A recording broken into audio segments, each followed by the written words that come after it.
So,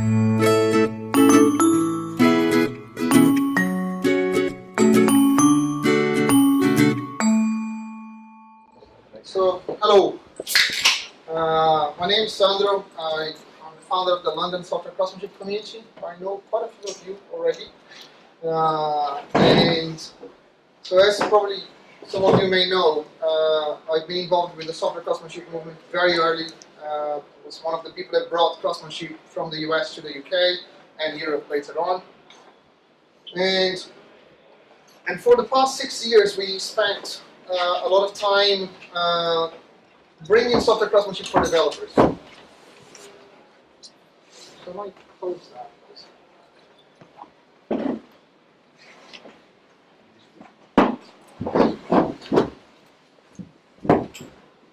So bringing craftsmanship to developers. And I think that all the communities, like in London and across Europe, including Barcelona, I think that we've done a lot of good things for promote professionalism, promote some technical practices. The craftsmanship movement helped XP to almost like bring back XP or rebalance Agile, which was a good thing. But I think that for me the next thing is we are still fighting organizational models. So quite often, like I go to Socrates, all the Socrates conferences and speak to a lot of developers in the craftsmanship communities, and it's always the same theme in the past 6 years. Is my manager this, my team lead that, and my colleagues that, and blah blah. And it's almost becoming a developers anonymous, right? So and sort of stuff. And so I think that for me the next point in craftsmanship, and as I said, I wrote a full book on it and about professionalism and the developer's attitude and stuff, but we haven't done much on company structure, if you like. And I now had a problem because when I started the whole craftsmanship movement thing, or helped to bring that to Europe, I was focused on the developer's side, and I had been a permanent employee for 17 years of my life, and it was very easy for me to complain about the world, right? So the company sucks, and the project sucks, this client sucks, everything sucks, and I was trying no, the world needs to be better so that I can feel okay, right? So, but I was never in a position where I was on the other side of the table, right? So it was easy for me to actually complain about the companies and stuff, but then all of a sudden, just short of 3 years, I had the opportunity to start my own company.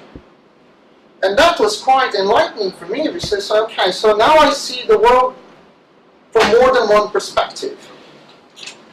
And that's not an easy perspective to look at. So, and then I said, can we create something different? And then one thing is to realize that you have a problem. Another thing is to have a solution. And I realized that no one sets up a company to suck, right? So you don't say okay, I'm going to start a new business and I'll bring all these people here and I'll make them miserable, right? So that's not how it goes. So why it happens? And then I was trying to look for answers on these things. And I said, how can we actually try to create something that is slightly different, that is slightly more aligned to the software craftsmanship principles and values, and because then I was starting, I put my employee hat, and so I complain about so much stuff, all this bureaucracy and this and that, but can we actually do something better? And I could not. I had ideas, of course, but it's not that I had all the answers, and neither were my business partner or my friends and stuff. So, and then we start looking for some answers, and so that's all I think that I was thinking about. As an employee, it would be awesome if I was empowered, right? So I was always demanding that companies would empower me, so because I'm awesome and I could change the world, they know nothing, and if I were empowered, I would help them to be an awesome company. And when you start thinking about that, you realize that if you were empowered, how you would change.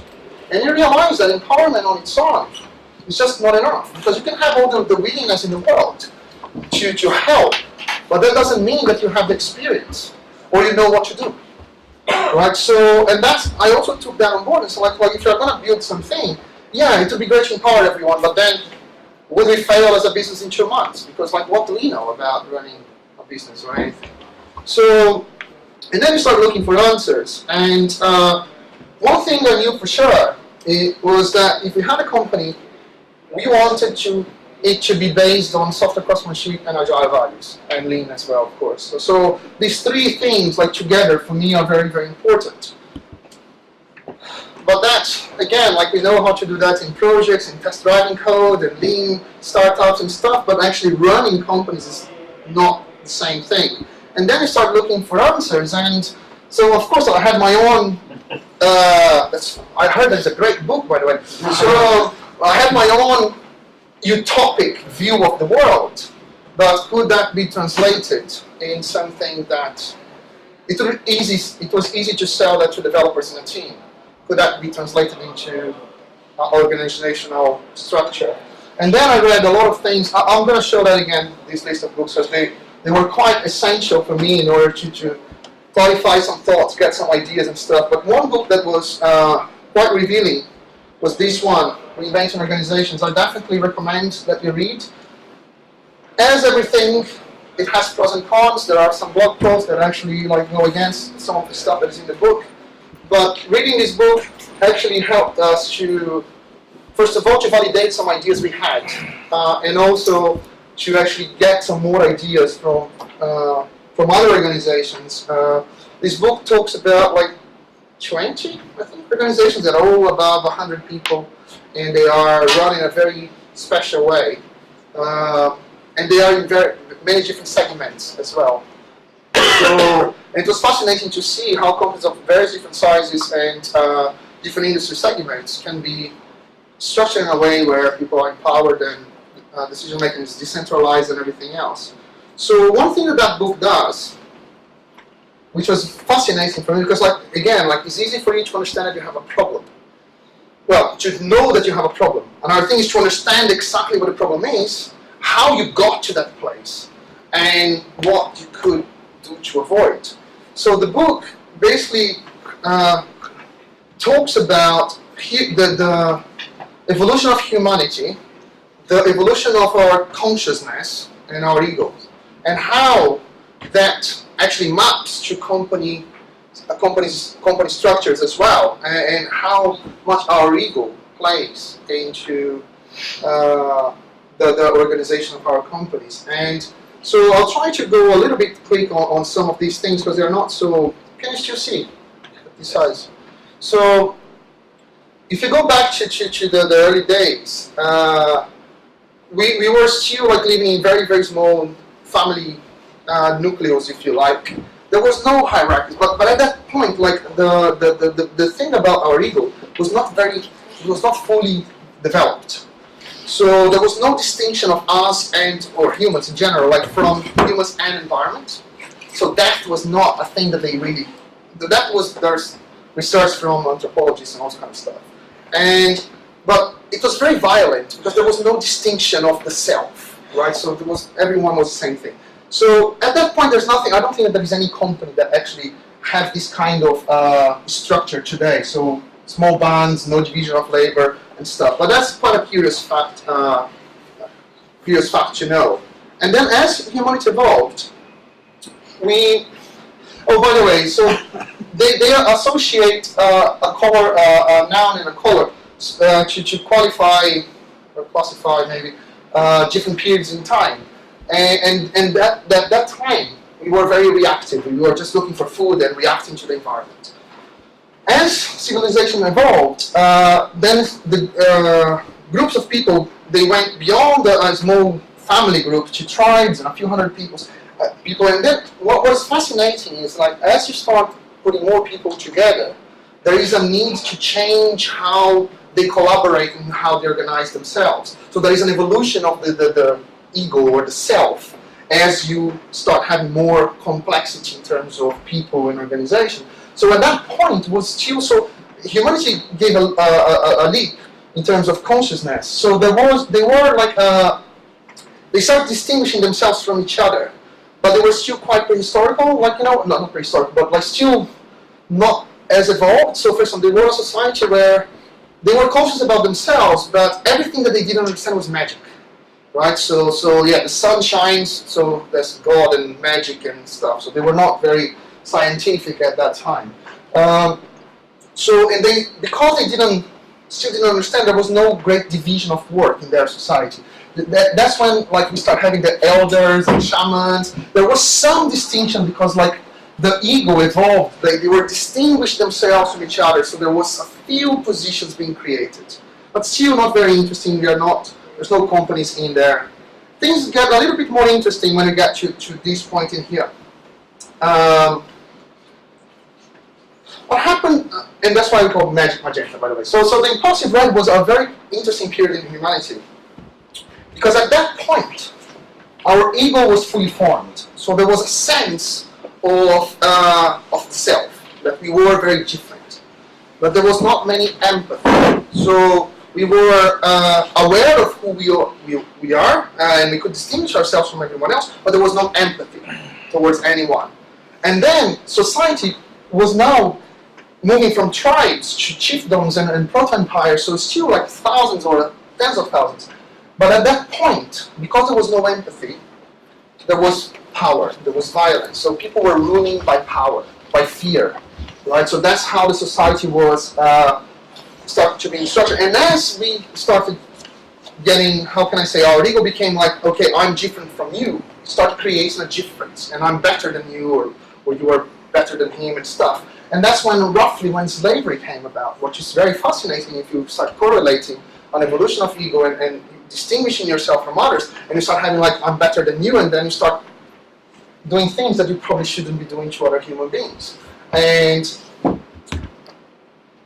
unfortunately, there are still some companies that they behave in a certain way. Right, so now we start getting some correlation from our stage of our ego. Oh, by the way, so it's not that we go from one stage to another. So the way that we evolved as human beings, like Russian doll, that you have the outer door and then close it, is similar to this. So basically, for example, you cannot say that one person or one company's infrared or magic or red or this or that. You can operate at different levels in different situations. So if I feel threatened, if my life is threatened, I may be very aggressive, not very rational, but I can be rational in other situations. But at some point, people just had these ones, they don't have other ones. So certain companies, you can still find these, because the ego is at that point that I have no empathy. So violence, or the leaders, they rule by fear. And you still see that in certain modern societies. But for example, organized crime and things like that, or even if you bring that to companies today, you may find companies that deal with unskilled work, mainly in not developed countries. So you can still find this kind of organization in certain places. But I don't think that anyone working with IT, I hope that you are not in the situation where your leader needs to constantly demonstrate power through violence, right? Or through fear. But you can still start seeing some correlations between human behavior to how companies are structured today. So this is more common. In terms of humanity, at 4,000 before Christ, by the way, those numbers are just an approximation. And also we all know that the humanity didn't follow a linear trajectory, like so humanity evolved at different speeds at different parts of the world and all kind of stuff. So it's just generalization and an approximation as well. But basically at that point in our history is where proper civilizations were formed. So because we were coming from, as humans, from a very violent and chaotic society, as society became bigger, or the groups of people working together or collaborating became much bigger, there was a need for structure. And at that point, our ego also evolved. Let me just bring that up a little bit. So our ego evolved as well. So, but this evolution was very interesting because at that point, we started developing the awareness of others or caring about what others thought. And that led society to a very interesting place where people start behaving according to how they are expected to behave. Or behave so that if I behave in a certain way, I will be accepted in a certain group. If I behave in a different way, I won't be accepted in a certain group. So you end up now not doing things that you want to do because you care about how you are going to be perceived. And that's when, at that point, you start having a difference of social classes, caste, gender differences and stuff. So according to where, how you were born, the gender that you had, or the social level that you were born, you would be put into a group, a category, right? So at that point, you start having in society a more specific division of labor. That's when you start having rulers, administrators, priests, and more. So you start having a hierarchy because we're coming from a very aggressive, very violent, very chaotic. So to organize a civilization, a society, humanity organizes itself in a very hierarchical manner, right? So, and because of this organization, again, as you have this hierarchy, these groups, people wanted to belong or to behave accordingly, right? So how does it relate to companies today? The reason that we say conformist, Umber, is because you need to conform to the structure, right? But so the reason that the way that this relates today was as we evolved. Let's choose more, I think. So every new, how can I say, stage from this point onwards has some breakthroughs in how humanity organizes itself. And one of them is that we need long-term perspective. And at that point, it was the first time in our history that humanity was actually thinking about the future. Up until now, we were only like either living in the past or the present, or we didn't even care and had no notion of time. But at that point is when agriculture was introduced, which means that humanity was looking for the future because agriculture needs to go through the cycles, right? So, but in order to think about cycles and the future, they needed repeatable processes. That's what we've done with our hierarchy stuff. So that's where some of organizations are today. That's why they have processes, because they are looking for stability. So we cannot just say that they suck as a company, they are bureaucratic and blah, blah. We need to understand their history, their trajectory, where they are, why they have those troubles. And for me that was important because, like I say, one thing is to say, how can we create something that doesn't suck? But another thing is, like, it's very easy to have something that doesn't suck when you have two people, right? So what if we had, like, how did they get there? These companies they were not born bureaucratic. But what happened? And that was the seeking for repeatable processes and stuff like that. So because of the chaotic nature that they were, they start becoming to be averse of change, because they say, like, now we have a process that works. If you start deviating from this process, we may be back on chaos. So let's stick to that. So then they don't want to evolve. So they don't evolve because of fear of being in a worse place. So when you say this company is bureaucratic, yes, it is, but why? Because of normally fear of being in a worse place if they change. So another thing was that because of the formal hierarchies and their nature, human nature of belonging, we need to belong to a group. And we have the hierarchies and we have large companies. We start having the us and them sort of situation. So we have the workers, you have the managers, right? So we have the pyramids and stuff. So in the workers, like as you have the caste system, because people are in different layers, it's funny what happens in there, because like a person in a different layer may not trust the other one, they see that other layer as inferior, and sometimes this person was in that other layer. But as soon as that person moves to the layer, he starts behaving in a very different way, behaving the way that this person is expected to behave in that layer, even when it comes to treat other people. So people that started as a very bottom of a company very humble and stuff, all of a sudden is that they are a dick when they get to manager. Because they need to behave, they are expected to behave that way. And they feel the need to belong, to be accepted. So, let's move on a little bit. So then this is the conformist. Here humanity gave a massive leap in a lot of things. Up until now, we were following rules. We were not questioning. We were organizing ourselves and not questioning anything. So we were conforming. At some point, probably around the Renaissance until mid-20th century, there was a big revolution. We, like a lot of people, philosophers and stuff, we start questioning religion, questioning status quo, questioning everything, going against everything. So that led this questioning and the ability of I want to be better than what we have, led to a lot of how can I say, evolution in science and a lot of things. So they wanted the truth. They didn't want just a formula.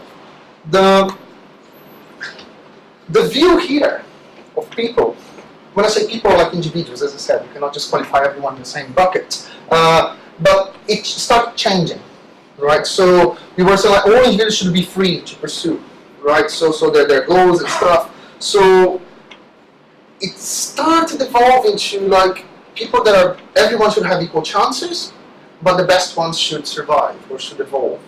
A similar, something along these lines. So during that period in time, even at almost your early days, people are seeking success, money, so a bigger house and stuff. That's what they're looking for. They're looking for the future. But I want to achieve something. I need to be someone in life, right? Because that's important. Because that's how I'm going to be perceived by the rest of the world. And in this kind of degree of consciousness, you can map to some organizations. Maybe I will remove actually these names because those names came from somewhere. But like. And not every multinational is bad. You know what?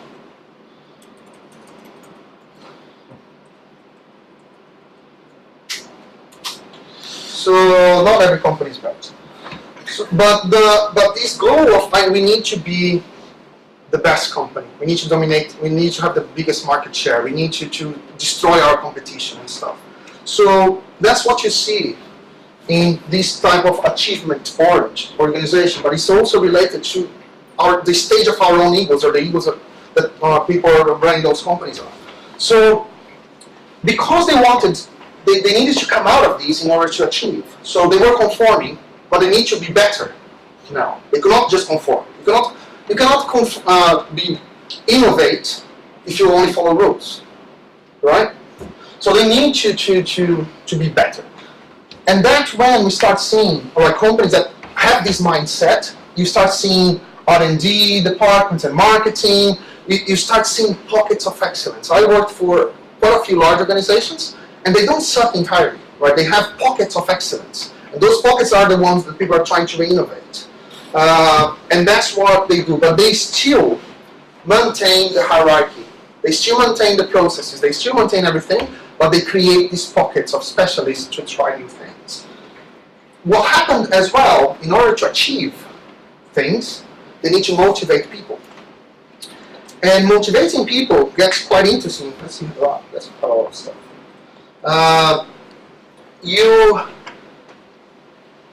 You still concentrate the decision making at the top, right? So they give the directions, but they want to achieve goals.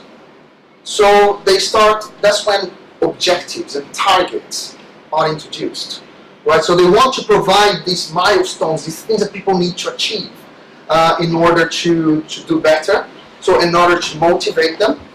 And then you have all these KPIs and stuff, and budget circles, all this kind of stuff, right? So this is what we call the carrot, right? So if you achieve that, you're going to give you the carrot, you're going to give you the bonus, you're going to give you a good performance review or awards. I have a medal of my company that I was the best, whatever, I found more bugs in my system or whatever, right? So, awesome. So, even stock options, right? So, we need to be careful. I had a lot of conversations about stock options recently, and we need to understand exactly what it means, right? A lot of people say like, oh, but I work for someone, I had stocks of code. How much does it worth? I don't know. How many stocks are there? I don't know. What can you do with that? I don't know. Well, but I have them. They're going to give that to me if I achieve something. So you need to be careful with that one. But that's the carrot, right? So I'm motivating people in exchange for a reward. And I won't go into the budget system because it's too much. And this is very interesting because, like, although they want to achieve stuff, their egos are not allowing them to let it go because they are accountable, which means that they still keep control. It's important for them to keep control, but provide the carrot so people do the work, achieve their stuff, but they still retain control. And then it leads to the meritocracy. So although this is a good thing in a certain way, it's better than where we were before, at least. We're not like if you are a tester, you'll be a tester for the rest of your life, or developer, or manager, or whatever. So you don't need to conform to a single position. You can still, the meritocracy allows people to move up. But you still have a few issues in there, right? So basically, like, I love this one, it's like, so senior managers have corner office and fly first class, and if you work hard, you will have one day. So you have one of these offices one day. So that's the meritocracy. And then I think that quite a few companies that I know are probably around achievement orange, right? So that's the most of the non-IT companies and large companies where IT is a support role for them. Most that I know are here, the ones that I worked with. For the more IT-based companies, I believe that they are in a slightly better place. So at this time in our history, there is quite more recent. Once again, like this now gets very blurred because we had this behavior 200 years ago. People trying to free this, or even more, free the slaves and stuff, and that's a pluralistic green. Pluralistic green means like we now our ego is in a place where we have empathy, right? So we care about people. We are sensitive to what people think. Right, so that's some people operate at this level, right? That's their default level. I believe that a lot of people that operate in this level, you can see servant leadership. You can see people empathizing, talking about minority groups and diversity and trying to make a world better, right? So, and then how this reflects into organization. An interesting thing that I find is that a lot of people are uneasy with the power and hierarchy. They say, oh, I hate this hierarchy, I hate this and that. But then they don't have a better alternative. And that goes back to what I was saying at the beginning. Right? So, and power is the same thing. So, we are in a better place, like most of us, I hope. But most technical companies or companies that are based on technology and developers are at the forefront, creative industry, we are like that. So, the decision making is more like decentralized. So managers are talking about servant leadership and all this kind of good stuff. So it's a more value-driven type of culture instead of just we want to be the best and stuff. And organizations are caring more about the environment as well and what they're doing, like slavery or child work in other countries. So they are worried not only about their investors but other things as well. And most organizations, they are in this family metaphor, right? So they embrace people a little bit more. So this is a much better place. But there is one thing in here that for me is very interesting. Is this: we are sensitive to other people's feelings. We will empathize, but we still own the truth, right? I need to treat people well. I need to accept these people, but I'm still treating them as different from me, right? So, and that reflects in the organizations as well. So, and then we got to Teal finally. So after half an hour talking about whatever, right? So for me, the biggest thing about the Teal side is if you go in a scale from infrared to green, it's kind of like when you go to Teal, you are in a slightly different level. Because for me, the most interesting thing is this called the disidentification with your own ego. It's basically like you start stepping out of our own ego and seeing people, seeing things in a more objective way without caring too much about how you will feel according to the situations. And this is for me, like, I by no means, people that know me well can say that I can operate that, because I'm quite egocentric. But I'm conscious about that. So, and being conscious about it is extremely enlightening, because once you understand how our egos base our lives, all the decisions that you make in life, even within our companies, the role that our ego play, right? Because we care either how I'm gonna feel insecure or uncomfortable, or how other people are gonna feel, and that leads to some of the problems that you saw in some other organizations. So, in terms of the worldview, like this one is for me the most important, is the inner rightness as a compass. You stop doing things just because you're going to get more money. You start doing things because you think it's right. Right? So you start asking yourself, like, is this the right thing to do? Are we being correct with other people? So that changes quite significantly. And once you can completely disassociate yourself with your ego and fears, right? So that's all related. You can get to trust instead of control, which is, again, as a permanent employee for 17 years, that's always what I wanted. But when I flip the coin now, this is much easier said than done, right? Because this is where it gets interesting. When you have a company, you are legally responsible for that entity. Whatever goes wrong, you are legally responsible. And you will be the last one to leave that company. As soon as things are not going so well, your best people will find a job next day, right? Your other people will find a job because they're developers and everyone is hiring today. So, but you will stay until the end. And then when you say, I want to set up a company where everyone can do whatever and trust everyone, it was not very easy. So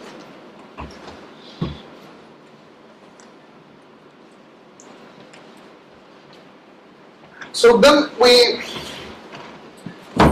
so understanding that, I said, okay, so I'm going to give more concrete examples of what we do that follows some of the breakthroughs. I by no means are claiming that we are fully Teal, because we are not. Right, so we have elements of these things, so some of the breakthroughs I'm going to share. But I think that for me one thing that was very, very important was, don't be a fucking hypocrite. Right, so if you are in a position of power, if you're in a position where you're going to hire people, you're going to do stuff, remember where you came from. Remember how you felt when you were in a different position. Right, and even like after writing a full book on professionalism, to be very hypocritical if I try to run my company in a very different way. So I'm going to show a few things that we do. Again, like it's a lot of stuff, so we can, if you want, we can have a full open space tomorrow. I can go into detail of everything and stuff. I can talk about the pros and cons. I will summarize some of these things, but there's a lot to be said in each item in here. But I'm happy to go in details tomorrow if you want to. So first thing, flat structure. Everyone wants that. Flat. So no managers, only peers. That sounds awesome, right? So, and bare minimum support functions. So what is a support function to start with? And why this is important?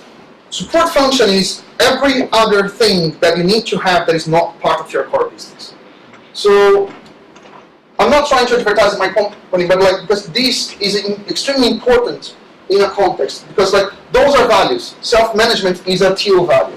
Wholeness is a Teal value. Evolutionary processes are a Teal value. Those are the values. Those are the practices.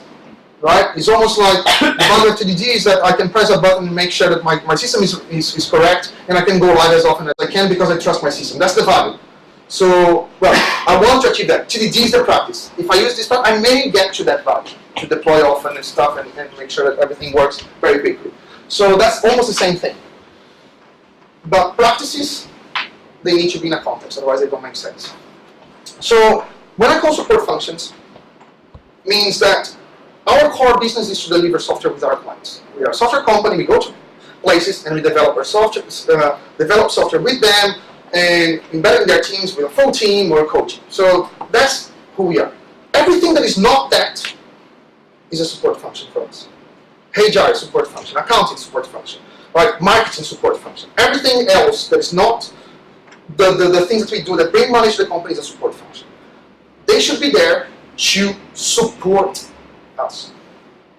The problem that happens in other places that I worked with, they also have their core business, but they also need to have all these other support roles. Because those support roles, those support functions, they are constantly in the office. At some point, they need to justify why they are there, right? Because they themselves don't bring their money directly to the company. They are not the core business. But those people, they are still people. They have their own egos. It's like, look, I'm a good professional. I'm doing my bit here. And then they need to show. They need to start creating rules. They need to say, oh, I'm going to come up with a new recruitment strategy, the HR. Oh, we are HR. We understand people. We're going to sort out your recruitment process. It has nothing to do with your developers. But they are. So, and that is for everyone, right? And at some point, because they're creating these procedures and policies and stuff, they become more important. And there is a shift in certain companies where the support roles are more important than the actual roles. And everyone is measured. How can you work, like as I did, to software consultancy companies and have people in the back office have more saying than I? If I am the one working with the clients and bringing a lot of money, that doesn't make any sense. So we decided not to have them. We have one. Out of 24 people, we have one person doing support role. And she does support role. We could not live without her. That's definitely true. But things are in the right order. Sounds awesome, right? But there is a problem. You don't want support role. So what I always say is like, managers are not necessary, but management is, right? Salespeople are not necessary, but sale is. You need to sell, right? So architects, they may not be necessary, but architecture is necessary for any significantly meaningful software that you build. So when you remove support function, that means that everyone else that is a developer that is part of the organization for core functions, they need to do that. Do you want a healthcare system, healthcare insurance? Go and find one. Give us the quote. As soon as you remove these people, because you don't want them, you need to do their job. You cannot have your how to say it in English, like have the cake and eat it. Yeah. So careful with what you wish for, because like a lot of the developers now, they need to do a lot of things inside our company that is not their job. So if it's not their job, they're going to find someone that does that for them and tell them what they need to do next, what they want. Right? So business involvement, everyone says, oh, it should be close to the business. One thing is to understand, there is a massive difference in here. One thing is to understand, I'm building a software, I need to understand the business domain of my client. That's one thing. That's not what we mean here. When I say business involvement, I mean running the company. Understand how a business works, not the business domain of a system. Understand sales, understand forecast, understand everything. Pipeline, pre-sale, everything. Right? So, and that because, again, there's no support role. So if you want the salespeople promising stuff that you can't deliver and then you need to live with that, well, that's a choice. But if you don't want them, you better get involved with the sales and everything else in the company. Right? So those are the pros and cons when you start saying, I don't want the bureaucracy, I don't want the hierarchy, I don't want these, I don't want people telling me what to do. But there's some work to be done, and that's not writing code. So, open financials, a lot of people love that. So, oh wow, they have open financials, great. So, this is not the goal. Right? Open financials by itself has no value. It's almost like Scrum doesn't have value. GDG doesn't have value. Anything like XP doesn't. All of these are means to an end. I'm going to use some practices because I want the value. The value I want, for example, I want continuous delivery. I want to deliver software multiple times a day. In order for that to happen, you need to have a lot of engineering, a lot of discipline, a lot of collaboration, testing and stuff. But those things in the middle are means to an end. This is a means to an end. Right? So why this is a means to an end? Because we wanted everyone to be involved in the business. And you cannot have the people involved in the business if they don't have access to the whole information. So the reason, like, where we have a lot of discussions with our managers and bosses and stuff, and it's frustrating because different people, they are talking about the same problem, but they have like different views of the problem. They have different pieces of the information, and they don't share with each other. So you minimize the chances of reaching an agreement and maximize the frustration.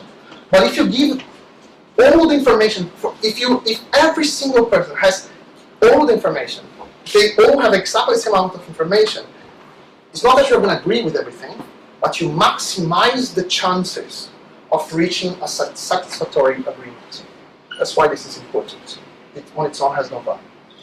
So decision making is a very interesting thing. So we start from the position of trust, right? So we don't start the position like he or she cannot do her job. No, we will trust this person. But again, like trust, it is not. We don't live in a beautiful world. It's not because I trust someone that this person knows what to do.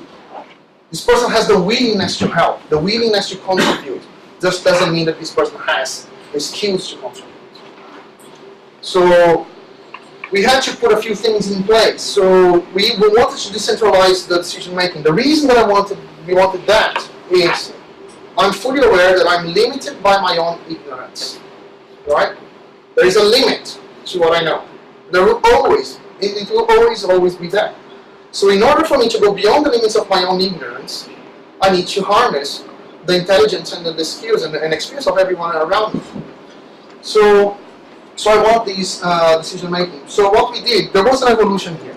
We started with a craftsman board. We had elected, we had a democratically elected 3 members of the board. Pedro was one of them. Still one of the members of the board. So it was me and Mesh, my other co-founder, as the permanent members, 3 other people. And then basically the way the decision making worked at the beginning, people, if they want to change anything in the company, they would come up with a business proposal, submit that to the board that they elected, besides me and Mesh, and that would be voted. But then it was not like yes or no. You would, if it was a yes, awesome, done. If it was a no, it was not no, fuck you. No, it doesn't work like that, because this person wants to improve the way we do business. So we would work with the person or that group to try to know, what about this and what about that? Oh, we didn't think about that, so how can we fix that in order to make that an acceptable thing, and not just a rejection? That doesn't make sense. We're not against each other. So, but why did we have the board first, instead of having these that I'm going to explain? Because of fear. My fear. I was scared to death to say to people in my own company, say, you know what, from today you can do whatever the fuck you want. Right. So I could not do that. And I still have an issue with that. It's not easy. I cannot be a hypocrite either, like in this site. Right? So, but as you go along and you try different models, it's fascinating. As you are giving more trust, but again, more empowerment and trust doesn't mean experience. So you need to build. So in order for all of this to work, we need to start working with these people and also sharing with them, not just how you test drive code, but how business works. Because then you are giving them knowledge in running a business as well, so that they can contribute. Because otherwise, none of this matters, right? Because they don't know what, they will start asking for things that don't make any sense. So almost like writing some crap code. If you don't have like at least a base where you agree of what clean code might look like, you cannot work together. You need to have at least a base. That's for businesses the same. So the initiative circus was a massive advancement for us. So basically, any person can come up with any initiative, anything. Opening an office in Barcelona was an initiative that came out. Right? So anything can be massive investments to nothing like choosing a healthcare insurance. So you need a core of 3 people at least. Why 3 people? Because it's not because one person wants to change something that this person knows what she's talking about. Right? And not because she's stupid, maybe she just doesn't have this experience. So if you just being able to convince 2 other people allows this original idea to evolve, right? Because people need to buy into that. And as they go through this process, that evolves. People will point other things. And then there are a few rules. They need to talk to everyone. So each initiative should be open to everyone. So we keep that on Trello. If you go to Trello, create an initiative that is broadcasted to our Slack channel, everyone is aware of the initiative, and then no one can be rejected in the initiative, everyone can join. And then you can decide the level of engagement that you want to have. Either it's not at all, which means that whatever is decided, you need to go with it, or you can join as an advisor, but I don't want, an advisor is there to help, but has no power for decision. But the people within the initiative, whatever they decide, is implemented.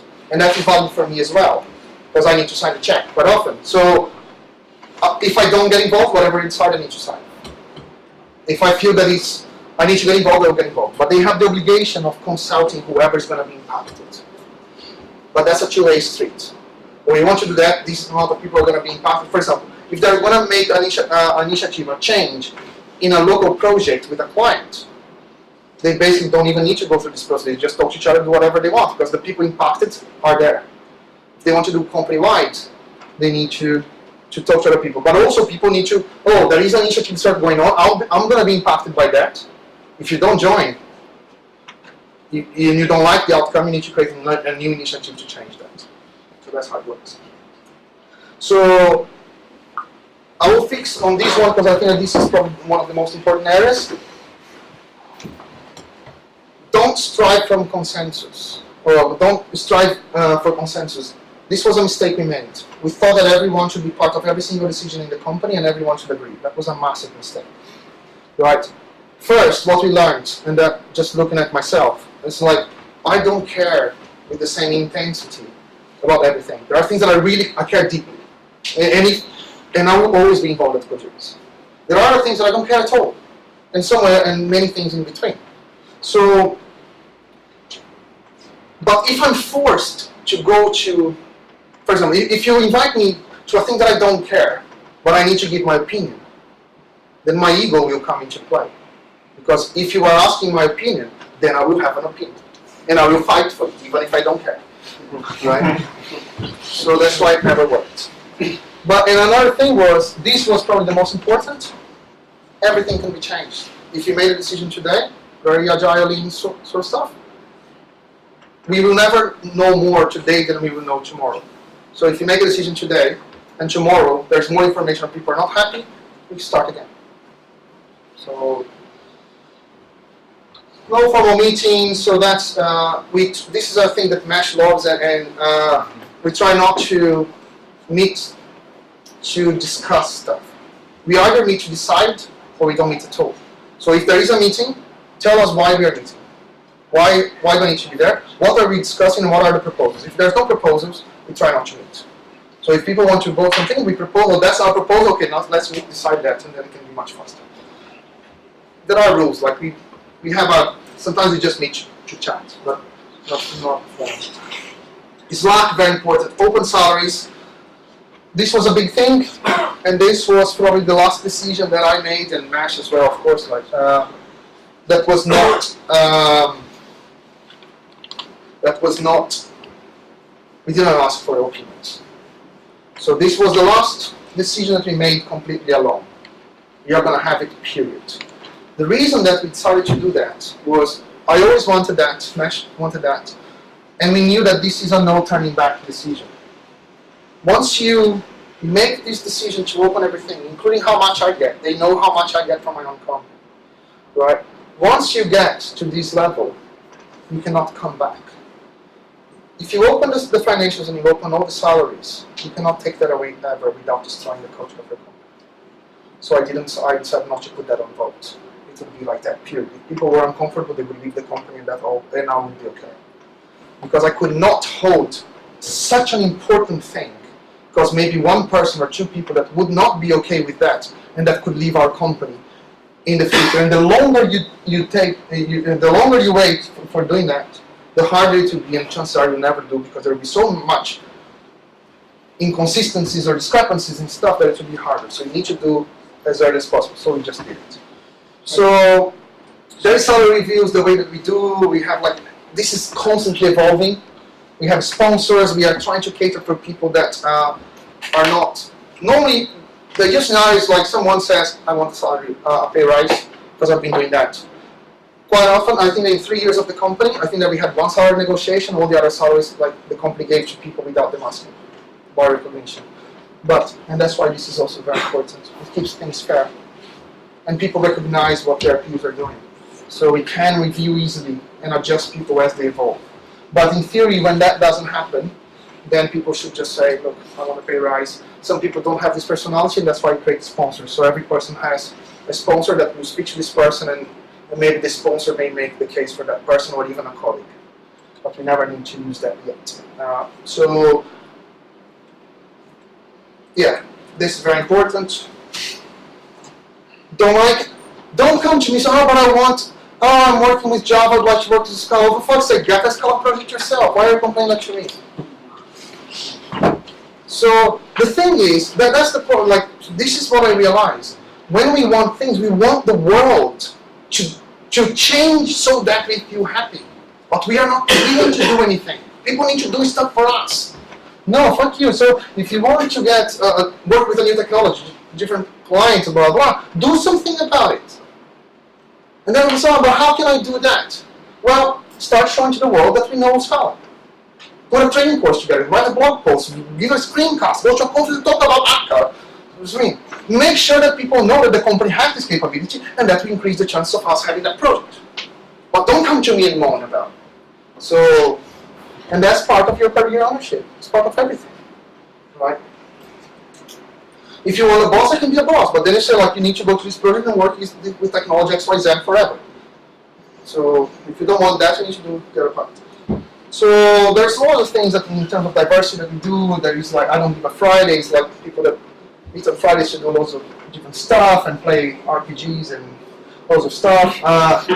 There is even a channel for people that can just vent about whatever they want to vent about their clients, a safe place just to go and vent. There are some issues in here as well. As I said, there are loads of things I can talk about in here, but I don't have much time, so I go to other things that I find important. This doesn't apply to every company, but it's much easier to do in a company like ours. Mesh and I, we were flying back from Barcelona. I think that was last year in this company, if I'm not wrong, but it was one of the times that we were here. And we were in the airport flying back to the UK. And we decided, we could create a mission statement and a vision statement for our company. And we spent 2 hours while we were waiting for our plane to write a statement, a mission, and a vision of our company. And we were very happy about it. And as soon as we arrived in the UK, we never talked about that again. So, because what we realized is that they are just empty words. It doesn't matter what I say or Mesh say that is our culture or our vision. If people don't behave accordingly, if they don't buy that, if it's not their natural instinct, it doesn't matter which statement or vision you have, because that's never be true. So we just decided to scrap that. So I think that when people say, what is the vision? Some clients love asking this question. I don't know what it's about the clients with these big organizations. They want to figure out what kind of organization you have. They ask these kind of questions. So where do you see your company in 5 years? I don't have a clue. I don't know. And we don't have targets. We don't plan, we need to have this amount of people, this amount of... No, fuck that, right? So I think that this is what we prefer to look at. Is create a place that we love and belong. So if you want to be here next week, next month, next year, what we need to do as a company, and because we don't have a product, we are a service company, it's very easy for us to maneuver. We can keep maneuvering forever. If you want to focus on training on a specific technology stuff, it's much easier for us. That's why this is very contextual. Other companies won't have this flexibility, right? So you need to take that in mind. So I think that we have a lot of things in the apprenticeship model. I won't definitely not have this. So if you want tomorrow again, I can run a full open space in our apprenticeship if you want to know more. I think that I've been thinking a lot about software craftsmanship. So I think that we, as I was saying at the beginning, we've done very well to bring professionalism to developers. And I really think that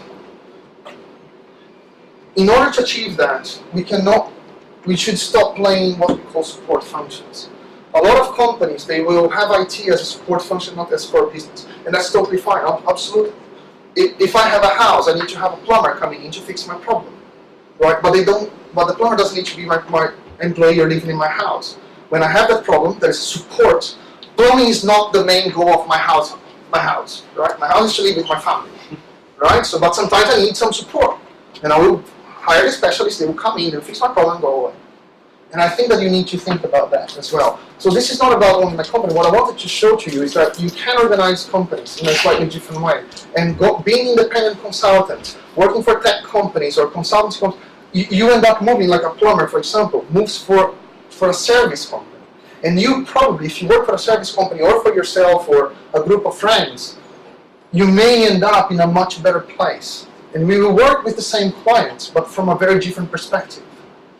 Right? So you'll be there as a professional solving their problems instead of being a person employed in a support function.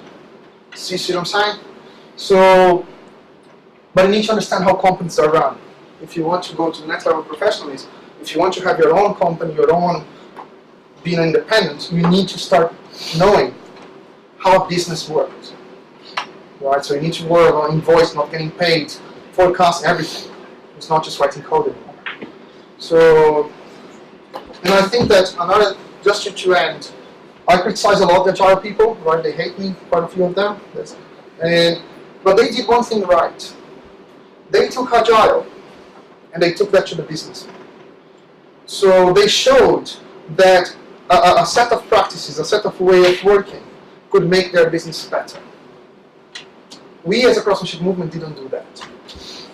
I'm okay with that. I'm not saying that we did a bad job. I think that we did a great job in bringing professionalism. And first of all, we need to sort out our own shit. We need to know what we were doing. We need to know how to write code. What thing code means, how we test right things, how we do DevOps. We need to sort out ourselves first. And we did that, and we are doing that with the craftsmanship community. But I think the next for me in craftsmanship is we need to start taking craftsmanship towards the business as Agile did. Because otherwise we will always be seen as support function. And as I was saying, the developers anonymous in the Socrates, in 10 years I will still be talking to the developers because my manager said that, because my companies, that my team is, oh, fuck that, right? So we need to evolve, but we need to go towards the business. Again, to understand business. So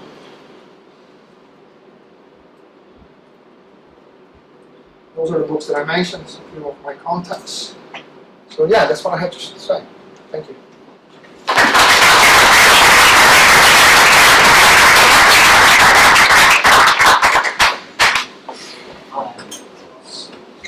Yeah.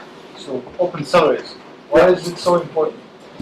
Fairness, trust, full information. Okay. Why would we hide information if you want a trust environment? Is this information that you need in order to work in a software developer company? I mean, no. You don't need that. You don't need any of these. But you need to decide which company you want to work for. And what is not that you need. You probably don't need, but what would make your life much better? Which kind of environment? That's what I'm thinking. So this information should help me to feel better or so I believe better. that. It doesn't to me. Why is it? It's not. I don't care how much you learn. That's the thing. So this is a very interesting topic. When we opened, and I spoke to a few people afterwards. By no means I compare them in terms of the level of commitment and how much they like the company or not. But it's just like their nature. For example, when we do recruitment, because one problem that we had was recruitment, right? So if we are hiring someone, is this person now being paid more or less than whoever was involved and stuff? So first of all, I said, like, why do I need to make the decision myself? I don't need to. So I just have more people involved from the company, and then whoever was involved, they make a financial offer to that person. So if someone else that was not involved in that selection process was upset, it's like, go and complain to Pedro. He proposed this salary and that group. No, I don't have anything to do with that. So complain to your peers or get involved in the next one. So there is someone to interview, I want to interview. Right? But so I'm not answering your question. So the thing is, when we opened, every new person that is hired, there are some people that they will go straight away, if they were not involved, to see the new salary, and the salary of the new person joining. And there are other people that we, as soon as we open, we send the link to everyone for the spreadsheet. They said, like, I looked at when you sent me the link, and I will never look at that again because I just don't care. And that's totally fine. The thing is, you have the choice of not knowing, but I prefer, if I want people to trust me, I don't want to be hiding anything from them myself. Right? I need to prove to them why my salary is high. I think that it's important that we, as a company, say, this is our costs, this is how our people are treated. If you don't want to look at the data, don't look at the data. But like, it's important for me that everyone understands. There is another thing that's important. So if I'm annoyed at my customer, I really hate being there.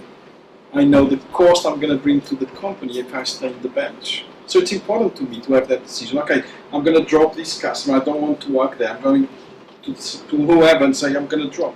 But I know what impact financially that has to the company. Okay, but that's a different topic. But it helps me take a decision. Yeah. It's an informed decision. I'm not going to moan to Sandro, take that decision for me. I'm going to say, I'm going to take that decision because I know how much this costs financially. So I think it's and also, like, if I want to stay on the bench, I also know where I am. So having all the financial information makes people to behave in the way that they want. And there is some peer pressure as well. They understand. So like, if I'm on the bench, no, that's cool. That's cool. I understand. The only concern is that what if you have two people, but they are not able to perform the same, right? And somehow the one has a better salary, let's say that way. So doesn't that create maybe a slightly awkward moment? So or something like? I mean, we may have harder conversations, which didn't happen yet, except once. But I wouldn't be afraid of this conversation. If someone is feeling that way, I cannot hide this problem, closing the salaries. This is a situation that needs to be addressed. If there is any person in the company that is not comfortable with how other people are performing and stuff, that needs to be addressed and not hidden. Right? So this will bring some interesting conversations with people that have discrepancies. But hopefully we will have the conversations that we need to have, and then adjust people if needs be. So, any other question?